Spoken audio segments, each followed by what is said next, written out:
couple weeks ago, I bought this box for $46 plus $30 shipping from Goodwill's online store. And inside the box was 23 pounds of cameras that supposedly had fisheye cameras, toy cameras, and disc cameras in it. But basically, that's all I know. I bought the box because I like toy film cameras, so I hoped there would be a lot of those in it. And when I opened the box, I just expected to see a lot of loose cameras, but instead I saw a bunch of what looked like kilos of Coke, or at least how kilos of Coke look on stock image sites. Then there were also some cameras on the bottom that were not wrapped like kilos of Coke because they were in their original boxes, and those looked pretty promising. But for the most part, I had to unwrap each camera, which I thought would be annoying, but was actually kind of fun as it made each camera a surprise. And for the whole box of cameras, I had 3 goals. The first goal was to see if I could sell the cameras to make a profit from my $76 investment. So for each camera that I opened, like this Kodak Extralight 10, I went on eBay and scrolled through the sold listings and found the cheapest price each camera had been sold for, in this case 99 cents. And then I started a little tally in the top right corner here of my potential profit. The next camera I opened was also not a fisheye camera or a disc camera or a toy camera, but it was another 110 pocket camera. And these cameras were more like stocking stuffer point and shoot cameras in the 70s and 80s, so they don't have much actual value, and I basically have no interest in these. But this one sells for a little bit more on eBay, about $5.50. The second goal I have with these cameras was to find one that still had film in it so that I can get the photos developed and see what kind of photos people took in the 70s or 80s or whatever year they took them. And this third camera that I opened was the first proper toy camera, but it was a digital toy camera, which I'm not that interested in, but it did have an SD card in it. And the SD card actually had photos on it. And out of the 40 photos that were on the camera that some child probably took, these 5 photos were the best. Also, this camera sells for about $12.99, which is the most expensive camera so far. The third goal I had, which was actually the main goal, was to find some cameras that were cool enough that I wanted to keep for myself and not resell. And so far, I had not done that. And this next camera wasn't worth keeping either, but it was the first disc camera from the box. These take disc film that is no longer made, and I am basically not interested in these either, unless it is specifically the Minolta Disc 7, because some of those cameras came with this, which was the first ever selfie stick, and I really want one of these. However, this was a Kodak Disc 3100 that Goodwill was trying to sell for $4, and I'm glad that no one bought it for $4 because when I opened it, these pieces of metal came out. So I'm counting this one as a loss. The next camera was another one of the 110 pocket cameras. These cameras take 110 film, and you can still buy new versions of this film. So maybe if the right one of these cameras comes along, I will keep it. This one I struggled to even open, but when I finally did, I saw that it actually still had film in it. And they only shot 15 of the 24 frames before donating it. So that weekend, I took the camera camping and took the other 9 pictures. And then I mailed the photos in to get developed, which cost $20. And here is what was taken by the original owners. It looks like they also went camping, which is fun. And they saw some elk inside these fenced things and some buffalo.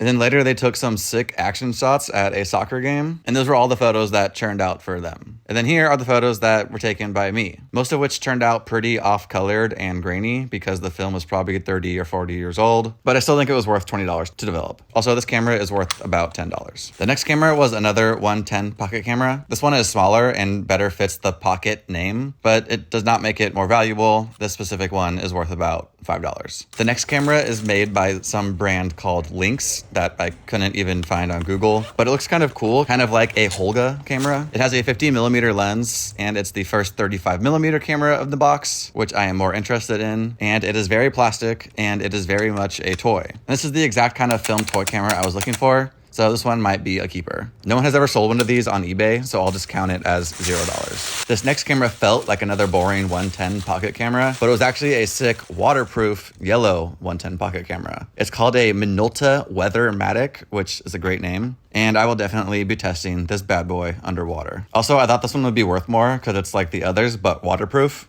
But these sell for just $6. The next camera, though, indeed, was another boring 110 pocket camera. There's nothing special about this one. Even with a complete box and instructions, it still just sells for $1 on eBay. Not even worth the time to list it. The next camera was another disc camera. Nothing special here either. They sell for like $9, which seems overpriced for a camera that you have to buy expired film for. The next camera I opened was another 110 pocket camera. It sells for like $10. And the next 3 cameras after that were all 110 pocket cameras, which so far, this box had way too many of, and not enough toy cameras that I was promised. But I was already at $78 in potential sales, which is already more than I had paid for the whole box, so not bad. This next camera excited me because I could see the lens poking through, and I could tell it was not a pocket camera, and instead it was another 35mm Holga-like toy camera with a 50mm lens, but this one was bright red, which I loved. So I will probably be keeping this one over the Lynx. I love it. Although I also couldn't find any of these that had ever been sold on eBay. So again, I'll count it as $0. The next camera was another 110 pocket camera, but at least this one had a fun color and a fun FF10 label on top of it. And this one, like most of the other pocket cameras, sells for about $10. The next camera was definitely a surprise, a Christmas polar bear Coca Cola 35mm camera. I thought this one looked so cool and thought it might be worth something. And it was $14, which is the current most expensive camera from the entire box. And then I opened another boring pocket camera, and then a disc camera that came with free batteries. And then I got another toy digital camera, and I much prefer the look of this one. I couldn't find any of these sold on eBay, but they sell for $25 new on Amazon. But I can't count that as potential value since this one is used. And then I also tried to go out and take pictures with this one, but it doesn't keep a charge. So I'm definitely counting this one as a $0 value. The next camera was something called a Mega View Millennium, which no one has ever sold on eBay either. But I think this one is really fun because it has these two handles for little kids' hands built into the frame, and it is a 35mm camera. But I just wish it was a more fun color. Toy cameras should not be silver. The next two cameras were boring 110 pocket cameras, and the one after that was another pocket camera. But this one I actually liked because it is a Fisher-Price pocket camera. So it is a toy version of the 110 pocket camera. It is a fun color. It has these built-in bumpers for dropping it on the ground, and it has a strap to go around your neck, and it's awesome. And I am most definitely keeping this one, even though they aren't worth much. They sell for about $5. At this point, I had gone through a little over half the cameras and already had a potential value of $126. So I was feeling pretty good. I forgot to even film this camera, and now I don't know which one it is or how much it's worth. And then I opened two more pocket cameras before opening this one, which is still a point and shoot type camera, but this one was made in Germany. It takes a weird battery and a weird film, so I don't want it, but I thought it might be worth a little more, and it was. $19.95.